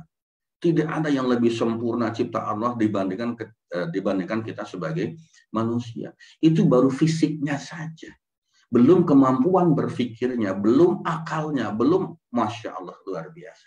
Kita tidak mungkin bisa menghitung nikmat Allah yang ada di dalam diri kita, fisik kita saja. Tidak mungkin kita bisa menghitung itu. Bukankah Allah itu memberikan akal dan nafsu kepada kita supaya kehidupan kita menjadi dinamis? Allah memberikan akal dan nafsu kepada kita. Ya, malaikat aja nggak dikasih akal, ya. Malaikat aja nggak dikasih nafsu, masih belum cukup. Manusia lebih sempurna dari malaikat, apalagi manusia itu pasti lebih sempurna dari iblis, dari setan. Belum cukup, merasa belum cukup, merasa belum pantas untuk kita bergantung kepada, merasa belum cukup untuk kita bersyukur kepada Allah. Merasa bahwa kita masih banyak kekurangannya, masih banyak hal yang belum kita ingin dapatkan, belum kita nikmati, lalu muncullah keluh kesah. Lalu berkeluh kesahlah dia kepada sesama manusia. Tadi resikonya berkeluh kesah kepada teman dekat juga bisa jadi dia sebel sama kita. Berkeluh kesah pada orang yang nggak suka justru jadi bumerang menghantam balik ke kita. Berkeluh kesah di media sosial juga itu akan aib kita terbuka bagi jutaan orang, barangkali seperti itu. Jadi manfaatnya apa berkeluh kesah? Berkeluh kesah kepada Allah juga berarti kita tidak bersyukur, berarti kita menghujat Allah, berarti kita tidak ridho dengan qada dan qadar Allah, tidak ridho dengan takdir Allah. Lalu apa yang terjadi? Kapan kita mau hidup bahagia? Padahal persoalannya itu sederhana. Sederhananya apa? Karena kita tidak pernah mengingat apa kenikmatan-kenikmatan kebahagiaan yang sudah diberikan oleh Allah kepada kita. Renungkan secara sederhana, fisik kita itu udah paling sempurna. Bandingkan dengan makhluk yang lain, nggak ada yang sesempurna kita. Kebayang nggak sih? Coba kita bisa berdiri di atas dua kaki. Berdiri di atas dua kaki, coba. Kok bisa seimbang? Kenapa kita tidak tumbang ke depan atau tidak tumbang ke belakang? Seperti ini.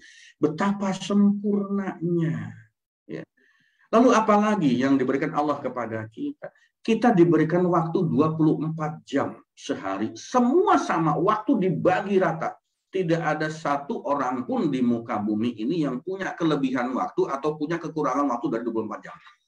Misalnya saya dikasih 24 jam. Oh, Allah kasih Bu Lucy cuma 23 jam. Kan nggak mungkin. Allah kasih Pak Ismet misalnya cuma 11 jam. Kan nggak mungkin. Ya, nggak mungkin seperti itu. Atau Allah berikan Bu Mila cuma 21 jam. Kan nggak mungkin. Semuanya sama. Diberikan waktu 24 jam. Kenapa mereka bisa sukses? Kok saya tidak bisa sukses? Padahal waktu yang diberikan Allah kepada kita sama. 24 jam sehari, 7 hari seminggu. Sama seperti itu, nggak ada yang membedakan di antara kita. Bapak, Ibu, teman-teman hadirin, kakak adik rahimahullah. Ya, jadi coba sebutkan kenikmatan lainnya apalagi yang diberikan Allah kepada kita. Bersyukur kita masih diberikan nafas yang sempurna, nafas yang normal. Berapa banyak orang yang mesti bergantung kepada tabung oksigen? Pernah berhitung berapa sebetulnya harga oksigen yang kita hirup setiap hari? Ya, berapa rupiah, berapa juta rupiah harga oksigen yang kita hirup selama ini? Masya Allah, triliunan. Kalau Bapak Ibu mau tahu menghitung berapa banyak biaya yang mesti kita keluarkan, andai kita membayar oksigen ini kepada Allah semenjak kita lahir ke dunia sampai berumur sekarang. Masya Allah, luar biasa. Ya. Bersyukur atas keluarga yang kita miliki. Bersyukur atas keluarga yang belum kita miliki. Bersyukur atas apa yang terjadi pada diri kita. Bersyukur atas pekerjaan yang kita miliki. Betapa banyak orang yang kehilangan pekerjaan. Betapa banyak orang yang tidak tahu mesti berbuat apa, apalagi gara-gara COVID-19 seperti ini. Betapa banyak orang yang berharap berada pada posisi kita, yang kadang-kadang kita merasa bahwa posisi kita itu nggak enak. Posisi kita itu nggak nyaman. Aduh, rasanya nggak enak gua kerja di sini. Aduh, punya bos bawelnya minta ampun ya. Punya klien itu rewelnya semuanya. Gua keluar aja lah.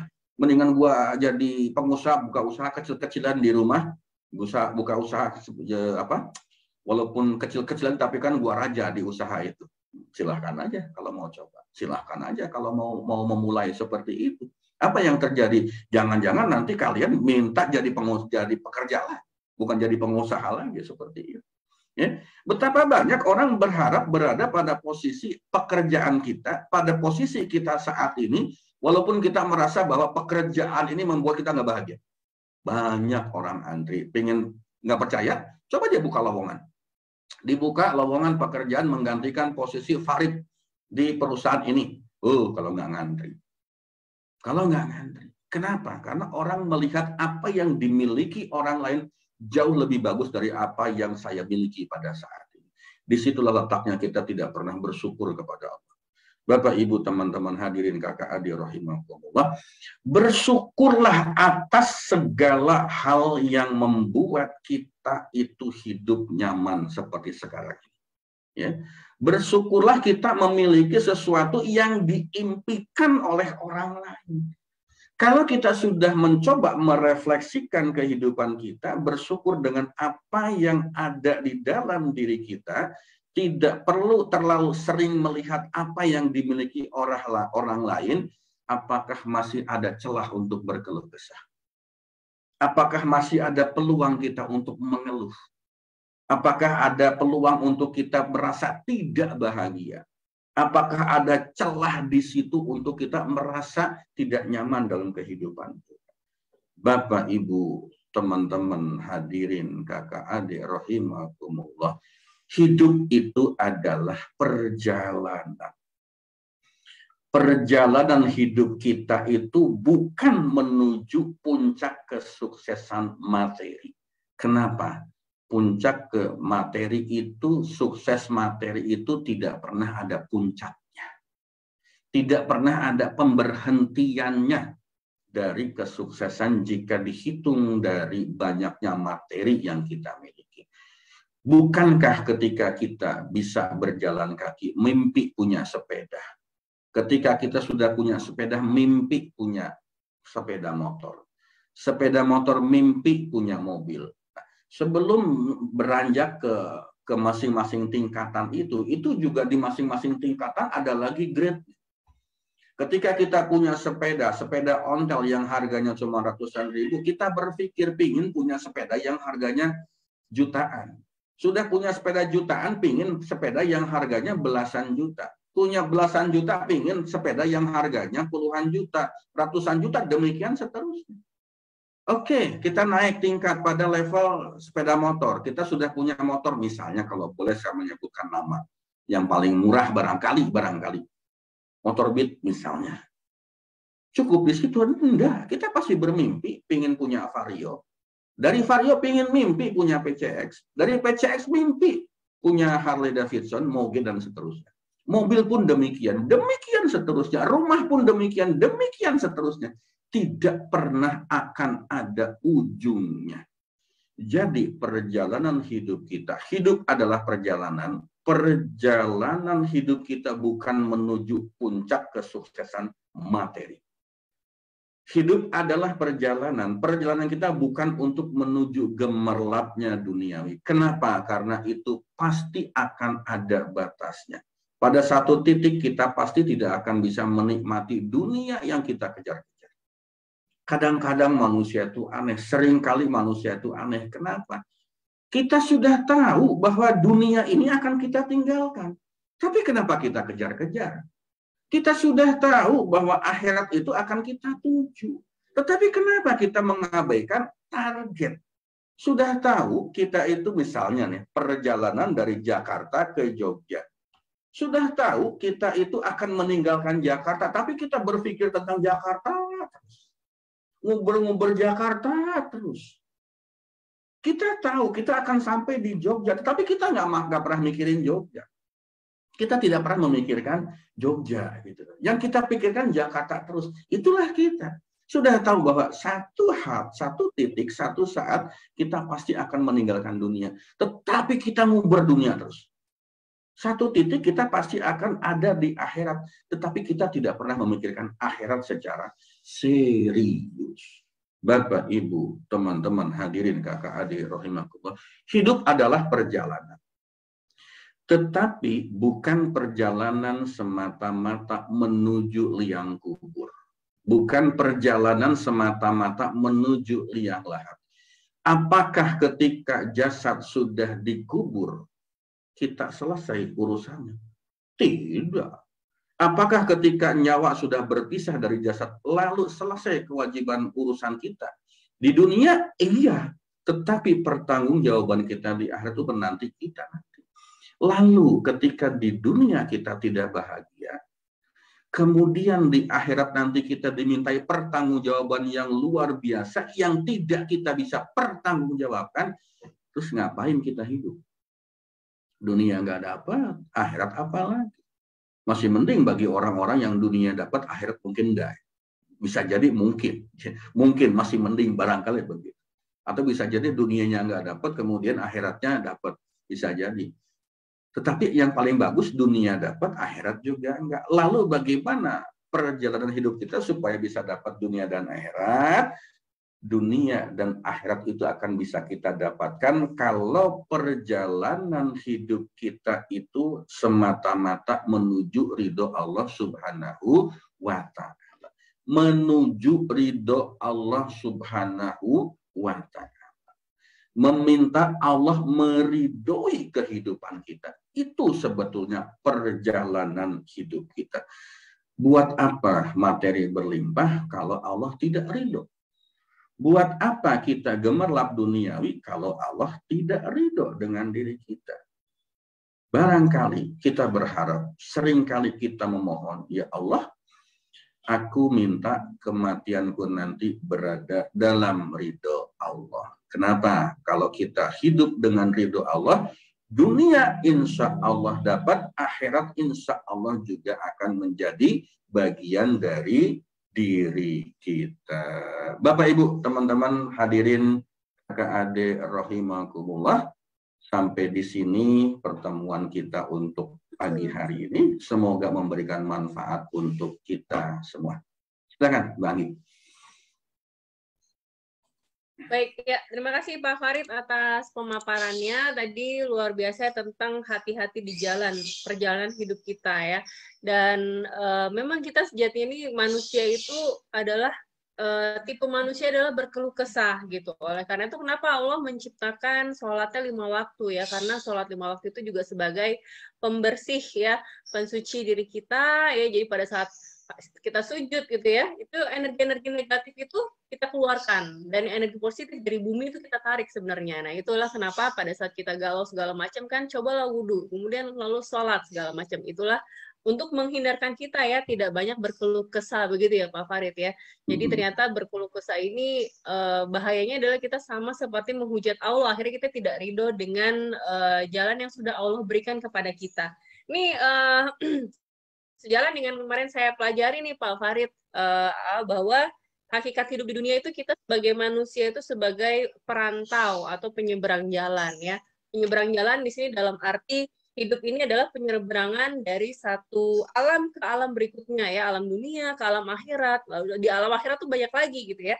Dan dimana kita kenapa harus meningkatkan terus nih iman, takwa, dan juga hati-hati. Wah ini korelasinya ini dijabarkan hati-hati di jalan Pak Farid, tambah nyambung saya ya penjelasannya. Kemudian bahwa ya hati-hati termasuk hati-hati menjaga lisan, karena seringkali lisan ini yang menggelincirkan kita. Kemudian kedua, hidup ini adalah penyeberangan dari satu masalah ke masalah berikutnya. Makanya ada nggak sih orang yang masalahnya nol? Nggak ada ya. Semua pasti punya masalah. Dan ujian itu adalah bukti cinta Allah kepada kita. Nah, masalah itu menjadi baik pada saat apa? Pada saat kita justru semakin mendekat kepada Allah.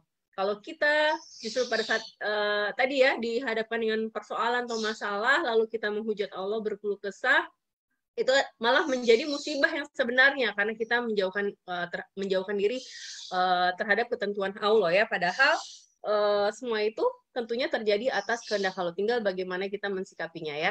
Masya Allah, mudah-mudahan apa yang disampaikan oleh disiplin kata betul ya Pak Sumiati. Mudah-mudahan apa yang disampaikan oleh Pak Farid pada hari ini ya, tadi juga baik sekali komentar-komentar baik di Facebook maupun di Zoom. Terima kasih banyak ya. Ini sebagai keynote ya, supaya kita juga makin paham, makin luas gitu ya. Terima kasih yang sudah saling sharing, dan Bapak Ibu semuanya. Dan tentu saja Pak Farid, terima kasih banyak untuk sharing ilmunya. Mudah-mudahan menjadi amal jariah Pak Farid dan kita semua yang nanti juga turut berbagi ke orang-orang di sekeliling kita ya, pada khususnya ya. Kenapa? Karena tugas kita di dunia itu Bapak Ibu adalah sebagai khalifah, ibadah, dan bagaimana membawa bekal. Bagaimana cara membawa bekal ke surga yang lebih banyak? Salah satunya adalah dengan cara dakwah ya, kita mendakwahkan hal yang baik-baik, menyampaikan saja. Hidayah itu urusan Allah, yang penting kita terus menyampaikan kebaikan. Sebelum mengakhiri, Bapak Ibu mohon izin seperti biasa saya share ya, karena sebulan tidak ada aktivitas. Mohon izin saya share di sini program Sahabat Perekat Cinta yang alhamdulillah meskipun libur ya, kita mungkin jedanya jadi nggak seminggu sekali, tapi tetap berjalan karena masih banyak sahabat-sahabat yang juga rutin ya memberikan sedekahnya. Alhamdulillah di bulan Februari ya, 11 Februari kita berbagi ke 4 kota seperti biasa ya. Kemudian ya ini laporannya sudah saya share juga di Facebook untuk detailnya ya. Kemudian kemarin di 4 Maret alhamdulillah juga kita berbagi lagi untuk 4 kota dengan total 1 juta rupiah, dan alhamdulillah masih ada sisa saldo Rp79.000. Jadi Bapak Ibu semuanya, khususnya yang terus mensupport program ini, terima kasih banyak. Mudah-mudahan Allah berkahi ya para donatur, kemudian para dapur SPC, dan Bapak Ibu semua di sini turut mendoakan semakin dimuliakan dan dibahagiakan Allah dunia akhirat. Dan untuk Bapak Ibu ya, mudah-mudahan kajian-kajian kita ini juga memberikan banyak manfaat ya. Nah, salah satu bukti syukur kita mendapatkan manfaat ilmu adalah yuk dengan berbagi. Boleh silakan berbagi kemana saja, boleh juga ke dalam program Sahabat Berkah Cinta untuk membantu kami bisa terus ya menjalankan program ini insya Allah. Baik, kemudian seperti biasa kita akan tutup dengan doa terlebih dahulu agar majelis ilmu ini semakin diberkahi dan kita semua juga semakin dimudahkan ya untuk menyerap ilmunya dan tentunya untuk mempraktekkannya di kemudian hari. Pada Pak Farid, silakan untuk menyampaikan doanya. Baik, terima kasih Mbak Agi. Ini saya bacakan protes dulu nih, ada salah satu jamaah WA. Kok sekarang terbatas ya Pak pesertanya? Waduh, mohon maaf ya, memang kita belum sempat nambahin sampai 500 orang. Ini sudah nyoba 3 kali tidak berhasil, berarti harus nungguin yang live. Aduh, mohon maaf ya. Mohon maaf. Jadi insya Allah minggu depan kita akan tambah lagi kapasitasnya supaya bisa lebih banyak yang mendapatkan kebaikan bagi kita. Baik Bapak Ibu, teman-teman hadirin kakak adik rahimakumullah, marilah kita tutup acara dengan doa. Semoga apa yang kita lakukan mendapatkan rahmat dan ridha dari Allah Subhanahu wa taala. Innallaha wa malaikatahu yusholluna 'alan nabi ya ayyuhalladzina amanu shallu 'alaihi wa sallimu taslima. Kita awali dengan istighfar 5 kali lalu shalawat 5 kali. Astaghfirullahaladzim alladzi la ilaha illa huwal hayyul qayyum wa atubu ilaih.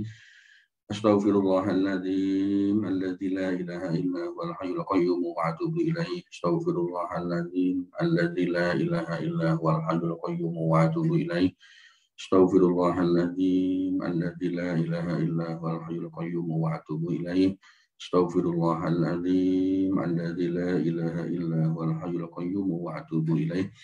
Allahumma shalli ala Muhammad wa ala ali Muhammad. Allahumma shalli ala Muhammad wa ala ali Muhammad. Allahumma shalli ala Muhammad wa ala ali Muhammad. Allahumma shalli ala Muhammad wa ala ali Muhammad. Allahumma shalli ala Muhammad wa ala ali Sayyidina Muhammad. Ya Allah, ya Rabb, Engkau yang Maha Pengasih, Maha Penyayang. Semoga di hari yang semakin berkurangnya usia kita ini, ya Allah, teguhkanlah kami untuk tetap dalam kebaikan serta dalam lindungan-Mu. Istiqomahkanlah kami di atas jalan hidayah-Mu, ya Allah. Wahai Zat yang membolak-balikan hati, teguhkanlah hati kami di atas agama-Mu. Arahkanlah hati-hati kami untuk selalu taat kepadamu. Karena sesungguhnya kami memohon kepadamu ilmu yang bermanfaat, rezeki yang baik, dan amal yang diterima. Ya Allah, ya Syafi, jika hari ini ada di antara kami yang sedang sakit, angkatlah penyakitnya, ya Allah. Berikanlah kesembuhan untuknya, ya Allah, karena hanya Engkaulah yang Maha menyembuhkan. Ya Allah, ya Razzaq, jika hari ini ada di antara kami yang masih kesulitan rezekinya, mohon mudahkanlah dan bukalah jalan rezekinya, ya Allah, karena hanya Engkau Maha Pemberi rezeki. Ya Allah, perbaikilah agama kami. Lapangkanlah tempat tinggal kami dan berikanlah keberkahan pada rezeki kami. Rabbana atina fid dunya hasanah wa fil akhirati hasanah wa qina adzabannar. Wa sallallahu ala sayyidina Muhammadin wa ala alihi wa sahbihi ajmain. Subhana rabbika rabbil izzati amma yasifun wa salamun alal mursalin walhamdulillahi rabbil alamin. Al-Fatihah. A'udzu billahi minasyaitonir rajim. Bismillahirrahmanirrahim. Alhamdulillahi rabbil alamin. Arrahmanir rahim. Maliki yaumiddin. Iyyaka na'budu wa iyyaka nasta'in. Ihdinas siratal mustaqim, siratal ladzina an'amta 'alaihim ghairil maghdubi 'alaihim waladdallin. Amin. Terima kasih Bapak dan Ibu, teman-teman hadirin kakak adik rahimakumullah, dan mohon maaf jika ada hal yang tidak berkenan. Selamat pagi. Assalamualaikum warahmatullahi wabarakatuh. Waalaikumsalam warahmatullahi wabarakatuh. Ya, terima kasih banyak Pak Farid atas kajian hari ini. Mudah-mudahan semakin banyak materi nih ya yang dikumpulkan Pak Farid untuk terus meningkatkan iman kita dan mencas ilmu kita. Sebelum mengakhiri, ayo Bapak Ibu silakan di-on-kan kamera videonya, dan seperti biasa kita foto bareng terlebih dahulu ya. Alhamdulillah, sambil menunggu yang online ya. Bu Ai, Pak Slamet. Wah, Pak Slamet sudah kembali ke bumi Palembang ya. Selamat Pak Slamet. Selamat Pak Slamet. Bu Reni, ya, Bu Syifa, Bu Emi, Bu Zainab. Ini banyak yang baru-baru saya ini.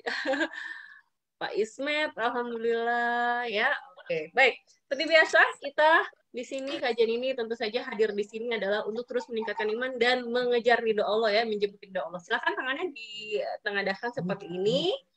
kita menyebut ridho Allah. 1, 2, 3. Tahan. Ayat kedua sebentar. Tahan dulu. Oke. Ya, kemudian kita tauhidnya ya, dikuatkan lagi keyakinan dan ketakwaan kita kepada Allah. Ya, angka 1. 1, 2, 3.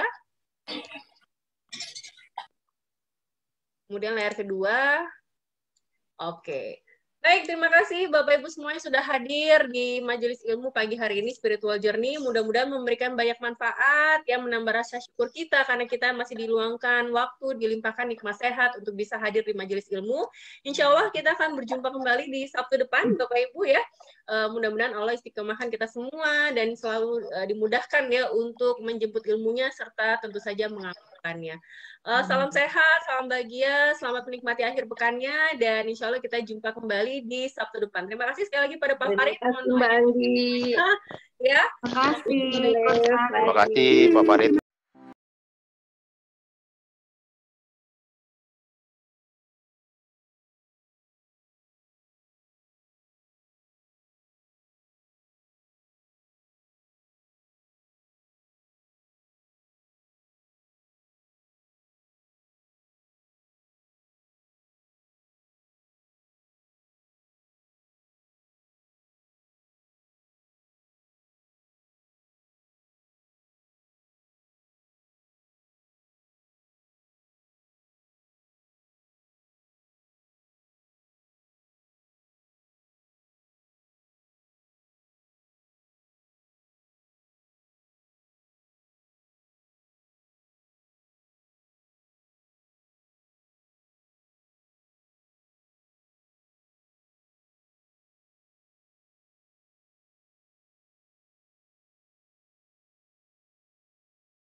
جينا نعيدكم بالعيد بنسألكم ليش ما في عنا الأعياد ولا زينة يا على أرضي محروقة أرضي حرية مسروقة سمانا عم تحلم عم تسأل الأيام وين الشمس الحلوة ورفوف الحمام يا على أرضي محروقة أرضي حرية مسروقة أرضي صغيرة مثل صغيرة أعطونا السلام أعطونا الطفولة